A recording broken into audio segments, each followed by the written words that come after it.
So welcome guys again. और आज हम देखने वाले हैं PT APTT prothrombin time and activated partial thrombin time. Both are the important test of coagulation pathway. Mainly किसके लिए चेक करते हैं? ब्लीडिंग डिसऑर्डर के लिए। किसी पेशेंट को अगर कहीं से ब्लीड हो रहा है वो, तो उस केस में हम ये हमारा टेस्ट करते हैं। पीटी एपीटीटी बेसिक टेस्ट है। जैसे कहीं भी हल्की सी चोट लगी और बहुत ज़्यादा खून उस पेशेंट का बहता है, उस केस में फिर हम अपना कोagulation की तरफ जाते हैं कि कोई फैक्टर की डेफिशिएंसी ना हो। हमारे पास दो कॉमन पाथवे होते हैं इस कोagulation के केस में, जिनको हम कोagulation कैस्केड के नाम से जानते हैं, कोagulation पाथवे के नाम से। तो एक होता है एक्सटेंसिंग, एक होता है intrinsic pathway. Extrinsic denote to PT. So अगर हम प्रोथ्रोम्बिन टाइम करते हैं टेस्ट किसी पेशेंट का, उस पेशेंट में अगर वो ज्यादा दिखा रहा है तो यानी जो भी उसके उसमें जो फैक्टर इंक्लूड होते हैं उनकी कमी है। खास बात यहाँ पे ये है कि एक्सटेंसिंग के लिए केवल एक ही फैक्टर बहुत इंपॉर्टेंट है, वो है 7, राइट। और इंट्रिंसिक पाथवे में यहाँ पर 3-4 फैक्टर होते हैं, जैसे 12, 11, 9, 8। ये सीक्वेंस में 12, 11, 9 देन 8। तो ये इंट्रिंसिक के लिए होते हैं। अगर एपीटीटी में कोई गड़बड़ है, यानी इन चारों में से या कोई फैक्टर कम है या तो हाई नहीं शरीर के अंदर। उसके बाद एक होता है कॉमन पाथवे। तो यहाँ से और यहाँ से दोनों पाथवे एक जगह आके कंबाइन होते हैं 10, यानी फैक्टर 10 एक्टिवेट होता है। उसके बाद 5 कैल्शियम लिपिड थ्रोम्बिन से, फिर फैक्टर 2 थ्रोम्बिन पे एक्ट करता है फिब्रिनोजन, देन फिब्रिन क्लॉट बनता है विद द हेल्प फैक्टर 13। सो ये एक ओवरव्यू है कोagulation कैस्केड का। बट पीटी पीटीटी है तो हमारा मेन मकसद रहेगा एक्सट्रिंसिक के लिए 7, इंट्रिंसिक पाथवे के लिए 12, 9, 8, मतलब ये 4 फैक्टर, ठीक है। तो इस को हम देखने वाले आगे। यहाँ पे मैंने लिखा भी है एक्सट्रिंसिक के लिए प्रोथ्रोम्बिन टाइम और इंट्रिंसिक के लिए एपीटीटी। तो ये आ जाता है पेपर में कई बार कि factor 7 related to extrinsic pathway. तो मतलब किसी भी तरीके से क्वेश्चन आ सकता है घुमा फिरा के, तो आपको बताना चाहिए। पीटी देन प्रोथ्रोम्बिन टाइम, इसको हम थोड़ी डिटेल में चेक करते हैं। इसका प्रिंसिपल क्या है? The calcium in the whole blood is removed by sodium citrate. So coagulation की कोई भी हम टेस्ट करते हैं तो उसको किस में लेते हैं हम? सिट्रेट वाइल में। सिट्रेट क्या करता है? कैल्शियम को बाउंड कर लेता है अपने पास, यानी हटा देता है ब्लड में से। और कोagulation फैक्टर के लिए एक चीज जो कॉमन होती है, देख रहे हैं आप, calcium.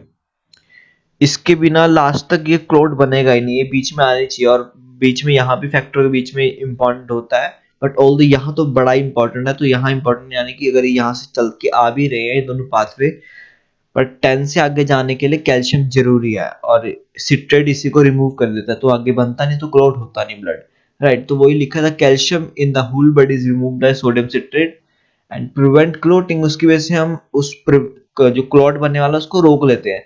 But by the adding tissue thromboplastin and calcium chloride in the plasma, but हम उसके बाद जब टिश्यू थ्रोम्बोप्लास्टिन डालते हैं और कैल्शियम क्लोराइड, राइट, कैल्शियम ने निकाला, फिर हम कैल्शियम डालेंगे तो क्या होगा? जो निकाला है वो डल जाएगा द्वार से, और जो प्रोसेस है वो कंप्लीट होना स्टार्ट हो जाएगा। फिर जैसे हम कैल्शियम क्लोराइड डालेंगे उसके बाद क्लॉट बनेगा। हम देखेंगे कि कैल्शियम क्लोराइड डालने के कितने देर में, कितने सेकंड्स में क्लॉट बन जाता है। इस चीज को चेक करने के लिए जो टेस्ट करते हैं हम उसको प्रोथ्रोम्बिन टाइम कहते हैं, राइट। अब हम इसको देखते हैं क्या प्रोसीजर है इसका। तो ये जो टेस्ट है ये सेंसिटिव है। जो मोस्ट कॉमन है फैक्टर 7 के लिए, पीटी फैक्टर 7 के लिए। और मैंने आपको बताया एक्सटेंसिंग रिलेटेड टू फैक्टर 7, बट आप देख रहे हो 1 to 5, 10 यहाँ पे आ गए क्योंकि कॉमन पाथवे के सारे। तो अगर पीटी खराबी कुछ प्रॉब्लम है तो पीटी का 7, इसमें 7 में गड़बड़ हो सकती है। मे बी 7 तक तो ठीक चल रहा हो, बट उसके आगे गड़बड़ हो सकती है। तो हम इसको भी टारगेट लेके चलते ही हैं इनमें कि कॉमन पाथवे भी इंक्लूड है अगर एक पर्टिकुलर पाथवे नहीं चल रहा है। जिस तरीके से आप देख सकते हो 7 मान लो ठीक है हमारा 7, पर 7 जब 10 तक आया, 10 के बाद ये फैक्टर गड़बड़ है। तो इस तरीके से हम इंक्लूड इसमें भी कर सकते हैं कॉमन पाथवे, और इंट्रिंसिक में भी कॉमन पाथवे इंक्लूड कर लेते हैं टेस्ट के रिगार्डिंग, राइट। रिक्वायरमेंट क्या है इस टेस्ट के लिए हमको, पीटी के लिए? सो प्लेटलेट पुअर प्लाज्मा, यानी कि हमें ऐसा प्लाज्मा चाहिए जिसमें प्लेटलेट ना हो। तो हम सोडियम सिट्रेट वाइल को घुमाते हैं हाई स्पीड, मतलब बहुत ही ज्यादा घुमाते हैं उसको सेंट्रीफ्यूज में। तो क्या होता है, प्लेटलेट भी नीचे बैठ जाते हैं। जो हमें प्लाज्मा मिलता है उसमें प्लेटलेट थोड़े होते हैं या नहीं होते, राइट। फिर एक चीज चाहिए तो हमें थ्रोम्बोप्लास्टिन, ये भी इंपॉर्टेंट चीज होती है। इसी के ऊपर जो फैक्टर पूरा अपना काम तमाम करते हैं। तो ये थर्मोप्लास्टिक ऐसा मतलब समझ लो प्लेस है जिसके ऊपर सांप भी एक्ट होने वाला है। उसके बाद आता है कैल्शियम क्लोराइड। जो हमने कैल्शियम रिमूव किया है वो कैल्शियम डालने के लिए कैल्शियम क्लोराइड। स्टॉप वॉच, जैसे हमने कैल्शियम क्लोराइड डाला उसके बाद जो टाइम नोट करेंगे वो हम स्टॉप वॉच से करेंगे, क्योंकि वो मिनटों में नहीं होने वाला, सेकंड्स में मेनली निकल जाता है रिजल्ट। एक ग्लास वाइल जिसके अंदर हम टेस्ट करेंगे, तो ट्यूब जो हम सबने देखी होगी ग्लास वाइल, ठीक है। Then water bath. तो ये पूरा प्रोसीजर हमारी बॉडी के अंदर होता है। बॉडी का टेम्परेचर 37 होता है, इसलिए हमें बाहर भी सेम कंडीशन देनी होगी एक्चुअल रिजल्ट के लिए। तो 37 डिग्री हमारा वाटर बाथ का टेम्परेचर होगा। प्रोसीजर की बात करें तो take 100 microlitre of plasma in the test tube. So जो प्लेटेड पूरा प्लाज्मा हमने पेशेंट का सेंट्रीफ्यूज करके निकाला है उसको एक टेस्ट ट्यूब में हम ले लेते हैं, ठीक है। अब आप इमेजिन करना जो मैं बोल लूंगा। उसके बाद उस टेस्ट ट्यूब को हम वाटर बाथ में रख देते हैं। वाटर बाथ क्या है? वाटर बाथ एक मान लो कि एक इंस्ट्रूमेंट जिसके अंदर पानी रखा हुआ है और वो 37 डिग्री में उस 37 डिग्री तक वो गर्म होता है, मतलब 37 डिग्री उसका टेम्परेचर होता है। जो एक वो इंस्ट्रूमेंट होता है उसको हम वाटर बाथ कह देते हैं। तो हम 100 माइक्रोलीटर दे दिया 1 to 2 मिनट के लिए, किसमें? वाटर बाथ में, सो दैट वो 37 डिग्री तक आ जाए। हमारा एक्चुअल जो हमारी बॉडी के अंदर 37 डिग्री में मेंटेन होता है वो हमें बाहर भी मेंटेन करना है। Then deliver 200 microlitre of tissue thromboplastin which is pre warm. तो ये थर्मोप्लास्टिन होता है, टिश्यू थर्मोप्लास्टिन एक वाइल होती है, रीजन समझ लो। उसको भी हम 37 डिग्री पे रखते हैं, मतलब पहले ऑलरेडी टेस्ट करने से पहले, ताकि उसका टेम्परेचर भी नॉर्मल आ जाए, क्योंकि वो फ्रिज में रखा होता है, राइट। तो 200 माइक्रोलीटर, इसमें 100 माइक्रोलीटर तो टिश्यू थर्मोप्लास्टिन होता है जिसके ऊपर प्लेट कोएगुलेशन फैक्टर ऐड करेंगे, और 100 माइक्रोलीटर इसी बॉटल के अंदर कैल्शियम क्लोराइड भी होता है, ठीक है। तो हम 200 एक से ही ले लेते हैं ये टिश्यू थर्मोप्लास्टिन, जिसमें 100 मतलब इक्वल अमाउंट में थर्मोप्लास्टिन और कैल्शियम क्लोराइड दोनों होता है।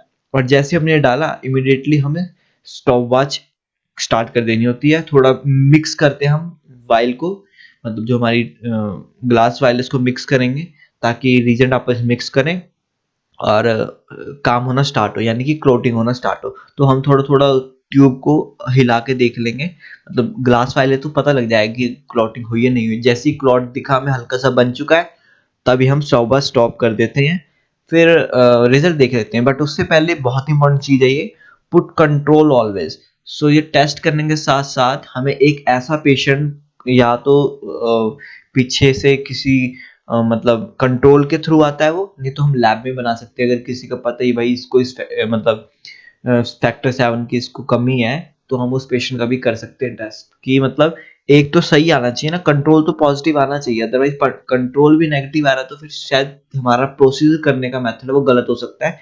इसके लिए हम कंट्रोल करते हैं, क्योंकि भाई हमें पता है इस कंट्रोल का तो मतलब आना ही आना है पीटी बढ़ के, तो हमको शो करना चाहिए अगर हमारा प्रोसीजर सही होगा। इसके ऊपर एक और बात आती है कि वैसे तो अभी सब प्रोसीजर हमारा इम्पीडेंस बॉल मेथड होता है जो उसके थ्रू मशीन से हो जाता है, बट ये जो पहले हम मैनुअली जहां भी अभी भी होता हो कहीं ना कहीं, तो उसमें क्या करते हैं, 2 टेस्ट ट्यूब लेते हैं और 2 कंट्रोल की ट्यूब लेंगे। समझ रहे हो? हम एक पेशेंट की 2 टेस्ट करने वाले हैं ताकि दोनों का एवरेज निकाल सके। अब ये तो यार कॉमन मैथ की चीज होगी, पता होगा आपको कि एवरेज निकालेंगे तो हमारा जो करने का एरर होगा ना, कि अगर हमें गलती ना हो हमारे से, तो एग्जैक्टली चीज निकल जाती है उससे हमारे एवरेज निकालने से, ठीक है। कंट्रोल को वैसे ही करेंगे, एवरेज निकल जाएगा। अब एक और चीज है कि जो नॉर्मल वैल्यू होती है इसकी 12 से 14 सेकंड होती है, कहीं कहीं 16 भी हो सकती है, बेस्ड ऑन कि किस जगह वो टेस्ट हो रहा है, उनका क्या कंट्रोल मेथड, सब कुछ प्रोसीजर है। नॉर्मल वैल्यू तो हमेशा थोड़ी बहुत चेंज होती रहती है। अब मान लो किसी का 14 सेकंड से ऊपर आ गया, देखो अगर ऊपर आ रहा है इसका मतलब उसके अंदर कमी है फैक्टर की, ठीक है। कमी है तभी बढ़ रहा है ना, अगर सही होता तब तो फिर इसके बीच में क्लोट हो जाना चाहिए था टेस्ट। कम है इसलिए बढ़ रही रीडिंग। तो बेसिकली हम इसमें बढ़ता हुआ देखते हैं, घटता हुआ कोई मतलब ही नहीं है, क्योंकि अगर मान लो उसके ये पीटी अगर 12 से नीचे हमको दिखा रहा है, यानी कोएगुलेशन फैक्टर जो हम देख रहे हैं वो बहुत ज्यादा अमाउंट में है। अगर वो हुए तो ऑलरेडी जैसे हमने ब्लड निकाला है तो कोगुलेशन जो एंटी कोगुलेंट हमें ट्यूब में डाला है उसके साथ मैच ही नहीं कर पाएगा वो, और वो फिर गड़बड़ पहले ही क्लॉट हो जाएगा, टेस्ट से पहले ही वो क्लॉट हो जाएगा वाइल के अंदर ही, जो ब्लड वाइल हम कलेक्ट करेंगे अगर ज्यादा अमाउंट में हो। तो मतलब नेगेटिव तरफ होता ही नहीं इतना, बेसिकली हम इंक्रीज की तरफ ही देखते हैं। तो इंक्रीज हुआ यानी कि विटामिन के डेफिशिएंसी है। अब विटामिन के डेफिशिएंसी यानी 2, 7, 9, 10 फैक्टर होते हैं, 2, 7, 9, 10, इसमें देख लो अब 7 आ रहा है, तो 7 की बेस से पीटी इंक्रीज हो गया, यानी डीआईसी डिसेमिनेटेड इंट्रावेस्को कोगुलोपैथी या कोगुलेशन। सो ये भी होता है इसके अंदर, तो क्या सभी कोगुलेशन फैक्टर कंज्यूम होने लग जाते हैं, मतलब कि अंदर बॉडी के अंदर क्लॉट बना स्टार्ट हो जाता है अचानक अपने आप ही किसी भी चीज से। तो सभी फैक्टर अगर क्लॉट बनाने में यूज हो गए तो फिर ऑब्वियस बात है कि फिर बाद में ब्लीडिंग तो होगी होगी। तो मे बी डीआईसी का केस हो सकता है कि पीटी हमको ज्यादा देखने को मिल रहा है। लिवर डिजीज, सो बहुत सारे फैक्टर होते हैं जो कि लिवर में बनते हैं, मतलब ऑलमोस्ट कैल्शियम वगैरह छोड़ के बाकी सभी फैक्टर हमारे लिवर में बनते हैं मोस्टली। अगर उसमें डिजीज हुई तो 7 तो इंक्लूड होगा क्योंकि हम पीटी कर रहे हैं। बाकी कॉमन जो फैक्टर होंगे मतलब कॉमन पाथवे के, फिब्रिनोजन वगैरह, प्रोथ्रोम्बिन वगैरह, तो ये भी कॉमन पाथवे के भी इंक्लूड हो जाएंगे। आई होप आप समझ पा रहे हो मैं कॉमन पाथवे क्यों ला रहा हूँ, स्टार्टिंग में बता देते मैंने ये चीज आपको, ठीक है। अब बात करते हैं एक्टिवेटेड पार्शियल थर्मोप्लास्टिन टाइम। इसका प्रिंसिपल की बात करें तो plated poor plasma, same thing, हम प्लेटेड को बहुत स्पीड में घुमाएंगे ताकि प्लेटेड भी नीचे बैठ जाए आरबीसी की तरह। उसको हम इंक्यूबेट कर देते हैं 37 डिग्री सेल्सियस पे, मतलब वाइल में लेके। देन उसके बाद हम उसको उसके अंदर फॉस्फोलिपिड कैफ्लिन कैलोलिन सॉल्यूशन डालते हैं, ठीक है। मतलब कि जो कैफ्लिन होता है ये फॉस्फोलिपिड की तरह काम करता है, बेसिकली एक तरीके से थर्मोप्लास्टिन ही है ये, क्योंकि वो भी इसी तरीके से काम करता है, right. After the addition of calcium, जो मतलब कैल्शियम डालेंगे इसके बाद हम इसमें, तो कैल्शियम डालते सारी क्या होगा, क्लॉटिंग स्टार्ट हो जाएगी, वो हम नोट करेंगे, फिर वो भी हम ले लेंगे। और इसमें एक बात ध्यान, दोनों टेस्टों में ये बात ध्यान रखनी है कि हमें पिछले वाले में तो जैसे हमें थर्मोप्लास्टिन डाला 200 माइक्रोलीटर, तभी हमें स्टॉपवॉच चालू कर देनी है। इसमें हमें मतलब कैल्शियम इसमें अलग से डलेगा, तो कैल्शियम के बाद स्टॉपवॉच मतलब चलानी है हमें, उससे पहले नहीं चलानी है। रिक्वायरमेंट देखें तो प्लेटेड पुअर प्लाज्मा, और इसमें एक रीजन चेंज हुआ है जो cephalin kaolin reagent. Calcium chloride same stopwatch in glass while और 37 डिग्री सेल्सियस वाटर बाथ, ये सब प्रॉपर पिछले वाला ही है, राइट। प्रोसीजर की बात करते हैं, 100 माइक्रोलीटर हम प्लाज्मा लेते हैं टेस्ट ट्यूब में जैसे पिछले में लिया था, और 1 to 2 मिनट इसको हम वाटर बाथ में रख देते हैं ताकि 37 डिग्री टेम्परेचर हो जाए। अब इसमें जो चीज नई आने वाली वो यही है कि डिलीवर 100 माइक्रो ऑफ सी के प्रेस्ट। सी के प्रेस्ट क्या है, इस रीजन का नाम है जिसके अंदर कैफ्लिन कैवलिन दोनों होते हैं, राइट। तो इस रीजन से इस रीजन कॉन्टेक्ट फैक्ट जो कैवलिन होता है वो कॉन्टेक्ट आपने सुना होगा 11 और जो हमारे 12 और 11 वो कॉन्टेक्ट फैक्टर होते हैं, तो उस तरीके से काम करता है कैवलिन उसको एक्टिवेट करने के लिए, क्योंकि इस वक्त हम इंट्रिंसिक पाथवे चेक कर रहे हैं। फिर इसको हम प्री वार्म करके रखा होता है ये हमने सॉल्यूशन। ऑब्वियस बात है कि हमें 37 मेंटेन करना, तो हम पहले ही टेस्ट से पहले उसको 37 पे रख देंगे। जैसे ही हम इसको डालते हैं 100 माइक्रोलीटर प्लाज्मा के अंदर, हम इसको मिक्स करके 3 मिनट तक वाटर बाथ के अंदर रख देना है, सो दैट जो रिएक्शन होनी है वो स्टार्ट हो, मतलब थोड़ा बहुत अंदर का स्टार्ट हो। उसके बाद 3 मिनट के बाद, ये बहुत important time 3 minutes, add 100 microlitre of calcium chloride. उसके बाद हम कैल्शियम क्लोराइड डाल देते हैं इसमें 100 माइक्रोलीटर, और जैसे ही वो डालते हैं हमें इमीडिएटली स्टॉप बाथ स्टार्ट करनी पड़ती है, कंटेंट को मिक्स करना पड़ता है जो भी ट्यूब के अंदर पड़ा होगा, और वाटर बाथ के अंदर रखना पड़ता है। उसके बाद सेम वही प्रोसीजर, हल्का हल्का ट्यूब को रोटेट सा करके देखेंगे, मतलब पूरा 180 नहीं, थोड़ा सा टिल्ट करके देखेंगे बेसिकली कि देखिए क्लॉट बना नहीं बना है। इसमें भी सेम चीज है कि ऑलवेज हमको कंट्रोल डालना ही है। इसमें हम डालेंगे एपीडीटी कंट्रोल, यानी जिस पेशेंट को 12, 9, 8 इन फैक्टर की डेफिशिएंसी होगी उन पेशेंट का हम कंट्रोल लगा सकते हैं। बेसिकली कंट्रोल अब पहले लगता था कि पेशेंट का, अब तो पिछले से पूरा सॉल्यूशन आता है उसके अंदर। ऑब्वियस बात है कि मतलब चारों फैक्टर की डेफिशिएंसी या एक की अकॉर्डिंग टू नीड होती है।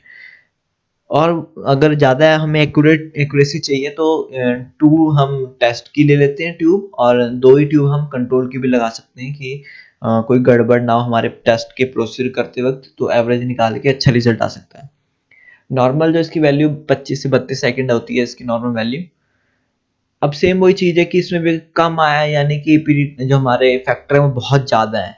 बहुत ज़्यादा होंगे तो ऑब्वियस बात है वो पहले ही क्लॉट हो जाएंगे, क्योंकि हम जो कैल्शियम क्लोराइड मतलब हम सिट्रेट डालते हैं वो अकॉर्डिंग टू उतना डालते हैं जितना कि वो मतलब कवर हो पाए, मतलब प्रीफिक्स होता है वो। अगर बहुत ज़्यादा होगा तो शायद क्लॉट पहले से हो जाए या कुछ भी हो सकता है। मतलब मेरा कहने का मतलब है कि एपीडी डिक्रीज की तरफ हम नहीं जाते हैं इनमें। एपीडी इंक्रीज ही होगा तब पेशेंट को दिक्कत है, क्योंकि ब्लीडिंग हम चेक कर रहे हैं, राइट। क्लॉटिंग नहीं, हम ब्लीडिंग चेक कर रहे हैं, तो एपीडी इंक्रीज होगा यानी कोलिन फैक्टर डेफिशिएंसी है, उसकी वजह से ब्लीडिंग हो रही है, इसलिए हम ये चेक कर रहे हैं। So first of all DIC, जैसे मैंने बताया, डीआईसी डिसेमिनेटेड इंट्रावेस्कुलर कोगुलोपैथी या कोगुलेशन, सारे फैक्टर कंज्यूम होते हैं, तो ओपीडीटी की ऑब्वियस बात है वो तो चाहे इंट्रिंसिक पाथवे एक्सट्रिंसिक दोनों के पाथवे वो कंज्यूम करने लग जाएंगे और उससे ब्लीडिंग हो सकती है। मोस्ट इंपॉर्टेंट एपीडीटी के लिए मोस्ट इंपॉर्टेंट, ये पेपर में भी आ सकता है, हेमोफीलिया, जो उससे हम क्या चेक करते हैं, एपीडीटी से हम हेमोफीलिया चेक कर सकते हैं। Haemophilia A and haemophilia B. ए हम 8 को कहते हैं फैक्टर 8 हेमोफीलिया ए, और फैक्टर 9 को कहते हैं हेमोफीलिया बी। देन एक होता है वॉन बिलीवेंट डिजीज, इसकी भी अगर कमी होगी तो एबिलिटी इंक्रीज देखने को मिलता है, मतलब ये भी बहुत इंपॉर्टेंट है। इसका 8 के साथ कुछ कनेक्शन होता है, ठीक है, वो डीप चल जाएगा, बस आप ध्यान रखना। अगर 8 की डेफिशिएंसी है तो शायद वॉन फैक्टर कम है, नहीं है कह नहीं सकते, पर अगर वॉन फैक्टर कम है तो 8 पक्का कम होगा, क्योंकि इसके ऊपर ही 8 चलता है। मतलब एक समझ लो वॉल्विन फैक्टर 1 क्या है, कार की तरह है जिसके ऊपर फैक्टर 8 हमेशा रहता है, राइट। अब है लीवर डिजीज। लीवर डिजीज में मैंने बताया कि लीवर के जो होंगे उनकी दिक्कत होगी जो लीवर के अंदर बनते हैं, और मोस्टली जो सारे कैल्शियम को छोड़ के लीवर में बनते हैं। तो 2 7 9 10 जैसे 9 10 आ गए यहाँ पे, राइट। और हेपरिन, अगर कोई पेशेंट एंटीकोगुलेंट ले रहा है, मतलब किसी को जैसे डीआईसी पेशेंट है, इसको बहुत ज़्यादा कोगुलेंट फैक्टर क्लॉटिंग हो रही है अंदर, तो हम डॉक्टर क्या बोलेगा कि इसको अंदर क्लॉटिंग हो रही है तो इसको हम एंटीकोगुलेंट देते हैं, बाहर से हेपरिन दे देते हैं। तो हेपरिन ज़्यादा चढ़ जाए तो फिर कम हो जाएंगे फैक्टर के ऊपर काम करना, फिर ब्लीडिंग हो सकती है। और 9 11 12 इन फैक्टर की डेफिशिएंसी होगी अगर, तब भी एबिलिटी इंक्रीज देखने को मिलेगा। मतलब अगर आपने इंट्रिंसिक और एक्सट्रिंसिक पाथवे पढ़ा है तो ये पता लग जाएगा किस किस में इंक्रीज डिक्रीज है। और यहाँ वीडियो खत्म। उम्मीद है आपको वीडियो पसंद आई होगी, तो लाइक कर देना और कोई क्वेश्चन तो पूछ लेना।